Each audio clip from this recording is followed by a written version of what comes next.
And as I'm sitting there, I got a call from the other place offering me the job to work for them. And this was incredibly unprofessional. And I looked around at my surroundings, evaluated my morning experience, got up, went over to the other young woman and said, "Hey, so I'm quitting." And she said, "I'm sorry, what?" I said, I'm quitting. Um, can you let him know I quit when he comes back this afternoon?" Awesome. Awesome, Mel. Okay. And then I just left.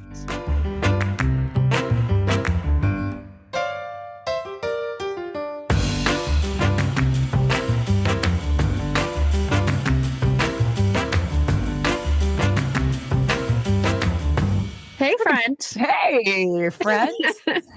Hey, welcome to Your Work Friends. I'm Francesca, And I'm Mel. and we're two HR leaders with no filter, exposing the work stuff you need to know. Mel, what are we talking about today? Signs that you should quit. Signs that you should quit. This is the conversation I'm having with most people lately around should I stay? Should I go? Yeah, same. Almost every conversation I have with friends or former colleagues, everyone is in this what seems like contemplation time of what am I doing? Is this the right thing for me? Should I go somewhere else? Should I take some time off? Like everyone's in this reevaluation stage, it seems. So I thought it was a timely thing to talk about. Yeah, signs you should quit. A couple things that we wanted to jam about today and how we want to frame this conversation. One, we want to tell our quitting stories because Mel, you've quit. I have. I've Yeah. quit. Yeah. Yeah, we've been here, friends. We've been here. Want to talk about signs that you should quit. We'll do a roast and a toast of those that have done this really well and those that maybe haven't.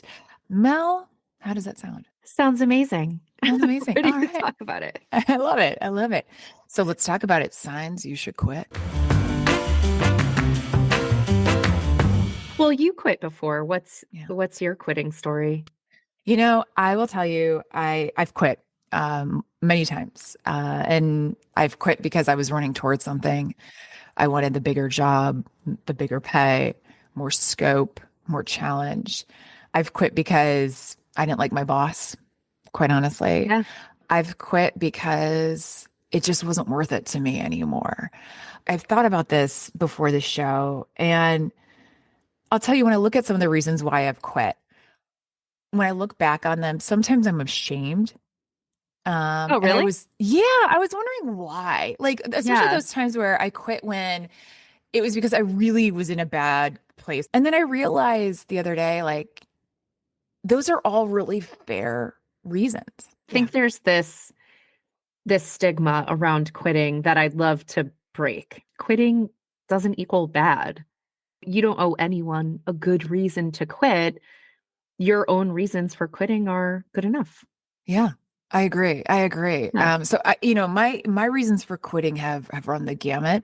I've had my own catharsis with them, if you will. But it is interesting to look back and be like, oh wow, my reasons have been really varied. To that, I think that when you hear the word quit, Yeah, it's like this internal automatic, oh, there's something juicy there. There isn't always something juicy. no, Sometimes it's just, I just feel like it. Or this isn't for me and I've changed my mind. And I think that's where when people hear the word quit, they always think of those like elaborate quitting stories, like yeah, somebody sent an organization wide email like telling everyone to go to hell kind of stuff. But it isn't always like that. Sometimes quitting is just resigning and deciding to take a different route, and that's okay too. yeah. I So think we definitely need to reframe this because, yeah, especially more and more now, voluntary turnover accounts for 70% of all employee turnover. And that number has grown significantly over the last 10 years, right, i.e., more people are making moves when we think about right. mobility. That's number one. And number two is to think about the reality of what's happening with work right now is work really should be seen as a transactional relationship. 100%. It's This a is not contract. marriage. This is not family. Right. It's a contract service for payment. And if you Mhm. reframe that, quitting can be seen as moving on to the next client as opposed to something that is wrong with you, something that is, to your point, taboo, or something that is Right. bad. Right. Yeah, I think it was advice I think you may have given me a long time ago that said, "Hey, work's a project. Yeah. If you treat everything like a 2 to 3-year project, I think that's a healthy thing to do." I'll tell you 2 quitting stories. I'm pretty much a tenure person. I have Mm. stayed with most of the organizations I worked with for a pretty significant chunk of time, and of course, moved on to different roles within those organizations, so I continued to grow and everything. The first time I ever quit, it The is first so time you ever quit. first time I ever quit. I'm Oh, gonna it's your share it's this your it's your story. It's first my quitting first one. I was story. just a baby. I was just a Uh, baby. did you ever have one of those moments where you're laying in bed at night and you're like, and you just remember something so freaking embarrassing that you did in your 20s and you're like, Jesus Christ, Yeah, that's like why a did I do daily that? occurrence for me. Yeah, Yeah. 1,000%. And Yes, then you yes. walk around for a week like, oh, all right, that person. If you don't have that, You're lying if you you're don't have lying. that. You're You're totally 1,000% lying. lying. Yeah, yeah, yeah. Okay. So my first quitting story, I have some of those like, oh my God moments when I think about it because it's super embarrassing. When I look back on it, I'm also really proud of myself for the decision I made because it was sound. I just graduated college and Mhm. I was looking for a paralegal role. And look, I graduated the spring after 9/11. The job market was trash. Sucked. Unemployment Y was sucked. yeah, Yeah, yeah, like, you're just starting out, you'll do anything to yeah. learn anything. I had been interviewing at a law firm and it was a role I really wanted, and then I was interviewing to work with this judge, and he was a well-known judge. Both good experiences. His would provide a lot of knowledge and connections and networking. At the time, I thought I wanted to go to law school. And and then the other one was the same. The Good judge reasons, right? yeah, Really the good reasons. just really smart people, and Yeah. you're new, you're green, you're like, "I'll just give me anything, I'll do everything." Yeah. The judge, though, didn't offer any benefits at What? all, like 0. Small shop. I mean, I think he had his own sort of private practice, and he was a Um, judge, so it was a small shop, so I was like, "Oh, okay, like, I need it? I'm relatively healthy, I'm 22." yeah, Like, yeah, yeah. Yeah, you don't and really think about you don't think insurance about at it. 22. I'm like, Yeah, "I yeah. could do this for a year and then see where I'm at," kind of thing. Like, I was willing to bargain that. He offered me a job first. I was like, I need to pay rent now and my own insurance Yeah. and my car You're an payment." adult now. You gotta pay Yeah. those bills, Mel. Gotta pay And those I bills. yeah, and I hadn't heard back from the other place yet, although I really wanted it. And Yeah. I accepted the job with the judge. I showed up to my first day, and another young woman showed probably the same age as me, showed up with me. And as we showed up, we're like in suits, like dead serious. Oh, Like, yeah. Well, that's what I that was mean. what Yeah. it was like, Yeah. like we show up. The two women that must have worked for him previously were both packing up their desks, had, like Uh, one had, like, the iced coffee, like, just got a fresh Dunkin' and was, like, swirling it, packing up her stuff, and she's like, good luck, you guys," and just left, and she goes, "He'll be back in the afternoon, he's with a client this morning." So we were like, "Okay, I mean, should we be doing anything?" Like, no training whatsoever. So we're sitting across from each other, it's just super awkward, I'm trying to make conversation because I feel awkward. And as I'm sitting there, I got a call from the other place offering me the job to work for them. And this was incredibly unprofessional. And I looked around at my surroundings, evaluated my morning experience, got up, went over to the other young woman and said, "Hey, so I'm quitting." And she said, "I'm sorry, what?" I said, I'm quitting. Um, can you let him know I quit when he comes back this afternoon?" awesome. Awesome, Mel. Oh, yes. And then I just left. I just left. And That is one way you could do that. Yes. That don't do what I did, kids. Looking back, it's so embarrassing. And I'm like, come on. I at least could have stayed for the day. Do not do that. Do not do that. I mean, but yeah, but to your point, like good on you for like paying attention to the red flag Right. there. The idea of looking at this doesn't feel right. It doesn't feel right that you're not getting bennies. He didn't even show up that first day. Correct. And you have two other women that are out the door. Good choice of coffee, by the way. That, you know, obviously they had a really good instincts by the coffee they were drinking, but yeah, sometimes you know, trust yourself on that, right? Yeah, I think I just made a quick decision and was like, no, I'm calling Bye. it. I've been here 4 hours, so impact is low. And then the second, just early in my career, and I really wish I remember where I read this so I can give credit to who said it. The author said that people need three things to thrive at work, no matter what kind of, whether you're working for yourself or you're working for someone else. Think of it like a three-legged stool. So if you're missing any one of these legs, something's got to change. So those three things are respect, relationships, and meaningful work. Yeah, sounds right.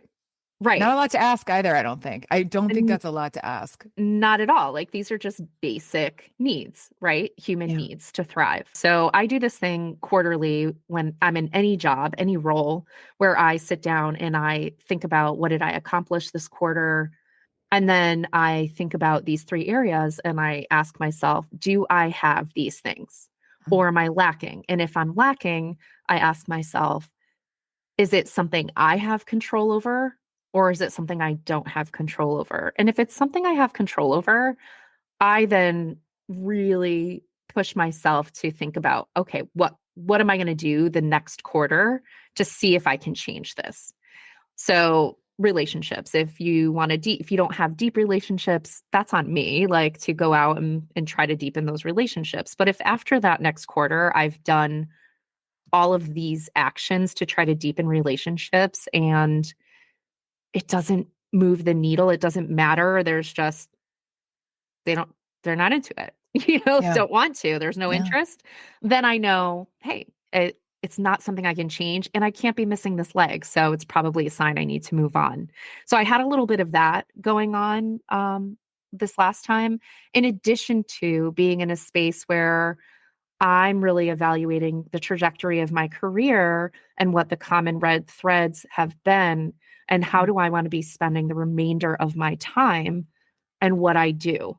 So I called my Nana. She's first generation immigrant parents, hard workers. She's always told me, do not quit your job without having another job lined up. So there's that like shame and guilt. And you were raised by your Nana, yeah, right? and I was raised like, by her. So it's like, she's your person. Yeah. Her two mantras are don't quit without having another job lined up and don't work with assholes. Those are her two pieces of advice, by the way. Listen, Nana knows what's up. Nana knows what's up. Those are both very good pieces of advice. Great advice. But I did call her and kind of let her know what I was thinking and just feeling just a general sense of unhappiness in my current situation. And also this pull to really reevaluate and that I was going to quit. And you know what she said? I'm so proud of you, which I nearly fell off my chair. I was like, what were you expecting? What were you expecting? Do you have another job lined up? Yeah. Like, what are you doing? You can't leave without having another job. But she didn't. But yes, she was super supportive. And when I spoke to my nearest friends about what my plans were, it was overwhelming support, which felt so nice. And it felt like this permission to be like, okay. But again, I want to go back. I'm going to roast myself a little bit here because I was holding on to those same stigmas around quitting, which was forcing me to stay in an unhappy place personally and professionally. And it's okay to quit. It's almost like people are looking for a sign. They're looking for permission. Agree. And by the way, 1 in 3 people in the United States quit and do not have a job lined up. 1 in 3. Sometimes you do, sometimes you don't. Right. Both okay. people are looking for signs, right? Signs that they should quit. And there are four that we see really often. Yeah. What's the first one you see? Number one is mental health. I read a quote recently and it was like culture is how your employees feel about work on Sunday. Oh, Sunday So scaries. Sunday yeah, Sunday scaries. Yeah. scaries. If you have the Sunday scaries, if you're losing hair, if you're losing sleep, if your family and friends are saying, hey, we're concerned about you, you're not yourself, if you're having panic attacks and anxiety attacks from work, Yeah. it's likely a sign that your mental health is being impacted and it's time to go or start planning to have an exit out of that company. Yeah. I would say that's the biggest one for me is mental health. Stress at the workplace is going up significantly. Absolutely. I think the other reason why people are quitting too is they're feeling a lack of respect at work. That was research that just came out from Pew Research Center.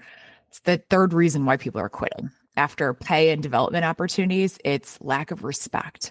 Yeah. Baseline table stakes expectation is just respecting one another in the workplace. But I've seen it, I've experienced it, and it feels like shit. Yeah, it does. If you need permission because of mental health, I've had anxiety like my entire life. It's just something I've had. And I'm 44. I grew up in the suburbs of Chicago. When I grew up, you didn't talk about going to therapy. Like that was Same. kind of like we didn't talk about it back in the day. So I definitely grew up thinking like something was wrong with me. There was something that I needed to hack it. I couldn't hack it. I couldn't hack it. A lot of times right now at work, it is the system. It is not necessarily you. And Right. I need people to get that because the other thing I'm seeing quite a bit, I am seeing a massive uptick in things like bullying, mobbing, people dying by suicide because they're getting bullied at work. Right. It's unacceptable. It's absolutely unacceptable. And I just feel like there are environments and systems a lot of time in organizations, not every organization, not every team within every organization, that the system is causing the mental health issues. It is not that there's something wrong with you. It is Right. that the system sucks. If you're finding that the system sucks and your mental health is suffering because of it, get out. Yeah. I mean, your environment certainly has triggers for these things. And Yeah. so, and as a fellow anxious person over here, Yeah. I understand the sentiment. And there are just environments that are going to really increase that for Yeah. you. You know, I've been yelled at in meetings where I've left with my hand shaking because I'm like, Ugh. whoa, you know, Yeah. like why would anyone talk to somebody like that? But that's not good for you. It's time to go if you're experiencing that. What else? Yeah, the second reason after mental health is honestly just better opportunities, Oh better yeah. pay, better job. You're running towards something that you're not going to be able to get at your organization. It takes about 3 to 5 years to get promoted in the United States. That's the average. So if you're looking to get promoted, if you're looking for to get more money as a result of a bigger job, for example, you're going to have to wait 3 to 5 years in most positions that you're in, Oh yeah. which is a long time for a lot of people. The stat that I heard the other day that I just wanted people to keep in mind, again, just as something that is interesting, 55.5% of employers don't have a clear plan for advancement for their employers. Yeah. It's a little bit scary when you think about your career and your career trajectory. If you're sitting in a role and you're thinking, do I stay or do I take this opportunity that's right here and right now? Probability would say consider taking the job that is right here, right now at another organization, because the likelihood that your organization is going to promote you within the next 3 to 5 years It's very may or may slim. not. Yeah. Yeah, it's Yeah. very slim. I read in Forbes, employees who stay at companies longer than 2 years get paid something like 50% less over their lifetime. Yeah. So, if you're not jumping, you're quite literally losing money and leaving money on the tables. And going back to the transactional piece, If that percentage of employers don't have a plan for advancing their people, this is why you need to treat jobs like a transaction, like a contract, because don't rely on that employer to have the plan for you to move forward. You need to own your own career and your own future. Yeah. On the career front, pay is the number Right. one reason why someone's going to leave a job. That typically still is the number one reason. Staying at your current employer year over year, if you're looking at a raise, you're probably going to get anywhere between maybe a 4 and an 8% raise. Right. Maybe. If you jump to a different company, most likely you're going to get anywhere between like a 10 to 20% pay bump. Absolutely. So if you do that over time, let's say you hop jobs 3 to 4 times versus staying, you can see how you're going to get to that 50% really quickly, because quite honestly, you're just going to get paid more if you jump. Right. Right. So, Smart. so number 2, better opportunity, better pay. Yeah. What about number 3? For number 3, ethical concerns. Just Yeah. Just ethics. And it doesn't have to be juicy. It could just be how organization operates doesn't align with your values. You know, you're uncomfortable with the way things are operating. You're uncomfortable with the processes. You're uncomfortable with the behaviors that are allowed within an organization. All of those things can fall under ethical concerns, or it could include something juicy like, hey, we think they're doing something that's not good for their clients or their customers. Paying attention to ethical things and understanding what's going on in your organization is important, and it's also a good sign. If something doesn't feel right or kosher, then I think you probably should figure out a way out. It's important to think about, is this aligning with your moral compass? We all have Absolutely. different ethos, different philosophies, even on something as basic as how to communicate with people, how to lead. If those don't seem like they're aligning with who you are at the core, the majority of the time, that might be an opportunity for you to reevaluate how you're spending your time and where you're spending your time. Absolutely. Yeah. Absolutely. What's number 4? Number 4 is my favorite. Okay. Because I think number 4 is one of those things where we probably wouldn't have put this on a list 10 years ago, which is because you want to. Right. Because you want to. Listen, friends, if you're looking for that permission, you don't need it. If you No. want to move, if you feel like now's the time to go, if you feel like you just want to break, if you feel like you want to just spend time with your kids or take care of your parents, or you want to, what, it doesn't matter. It's because you want to. Right. Right. You don't owe anyone an explanation for making that, because your happiness is important. Look, we don't get a do-over in life. I know during COVID, everything was called the Great Resignation. I think it was probably more of a great reprioritization for a lot of people and how they want to spend their time, because it was a microscope to everybody at how little time we all get in this life, and wealth equals owning your time and what you do with it. I think there's a huge evaluation happening for folks around that, and that's okay. So it's okay. It's okay. So those are the 4 reasons that you may want to quit, right? Your mental health's in the tank. Yeah. You get a better gig, better pay. Yeah. You aren't aligning with the moral or ethical compass of your org. And number 4, Mel, what is it? Because you just feel like it. You just feel like it. Yeah.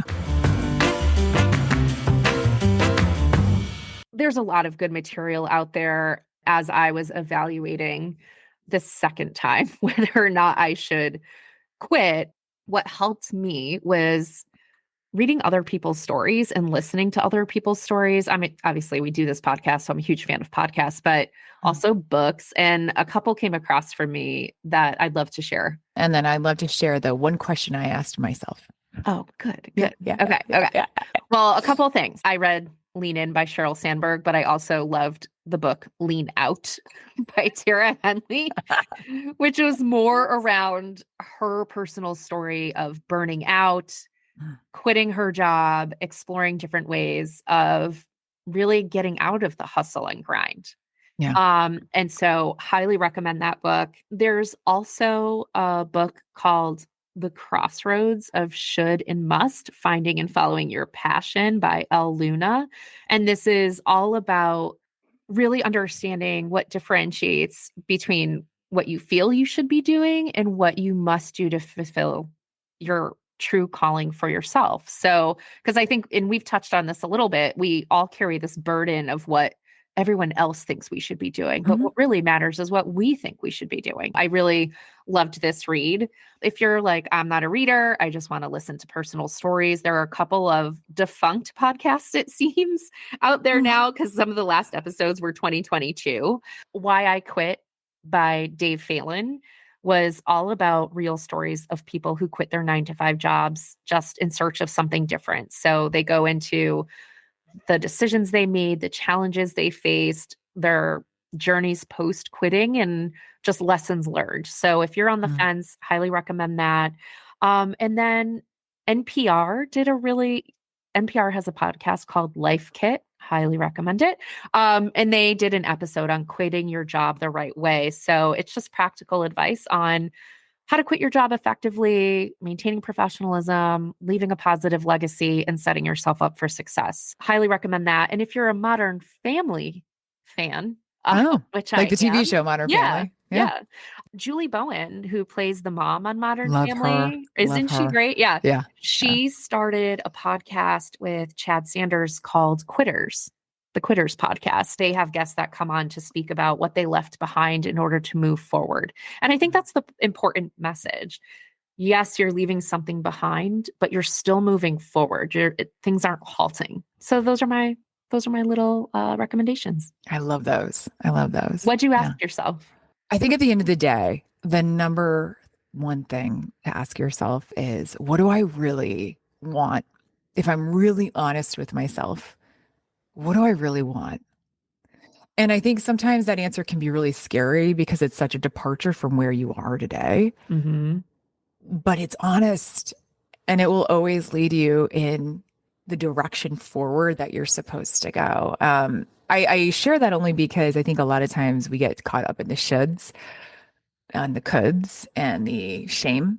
Yes. But all you really need to be doing is following what you want to be doing. Yeah, I love that sentiment. Moving away from expectations from others, Yeah. expectations from society. I think we all carry some of that. Like, this is where I need to be in my career. I should have met this milestone or this milestone. And pausing to really ask yourself, but are those important to me? Yeah. Is such a good question. So I love Yeah. that. Yeah. Yeah. Yeah. Yeah. You want to do a little roast and toast to see? Yeah. Yeah. Yeah. Yeah. Let's roast and toast. Yeah. Yeah. You want to go with roast first and then I'll come back with the toasty? Yes, yes. I'm just going to roast anybody who is still judging others who quit. You don't know their story and you can't really pass judgment on why people quit. Everyone has a personal reason. So I think we all hold those antiquated stigmas within us. So Yeah. I would say if you're still doing that, I'm roasting you and time to let it go. Let it go. Let it go. Yeah. It's time for a new day. It's time for a new day for sure. Yeah. Absolutely. Who are you toasting? All right. So listen, I I always think it's good to when you leave, whatever chapter you're leaving behind, to leave at least at neutral and not completely burn a bridge. But I'll tell you, let me be real honest. Let me be really honest there, Mel. We all have those jobs or people that we've left, and you just want to burn that bridge. And there's a story of a guy that has lived rent free in my head for the last several years, and I'm toasting him not in the way that he left the organization, but just because I really appreciate being able to think about this story and just have some joy in it, because it was just such an epic quitting story. And I thought, let's just celebrate Steven Slater today because he quit in the way that sometimes we all want to quit, but no, we shouldn't, but he did it. And I just thank him for the image that will live rent free in my head. Okay. Steven Slater was a flight attendant for JetBlue. Oh, it's coming back. Yes, back in 2010. And listen, I think flight attendants, gate agents have some of the hardest Oh jobs working with gosh. the, I mean, Yeah, the stuff they have to deal with. I don't a even.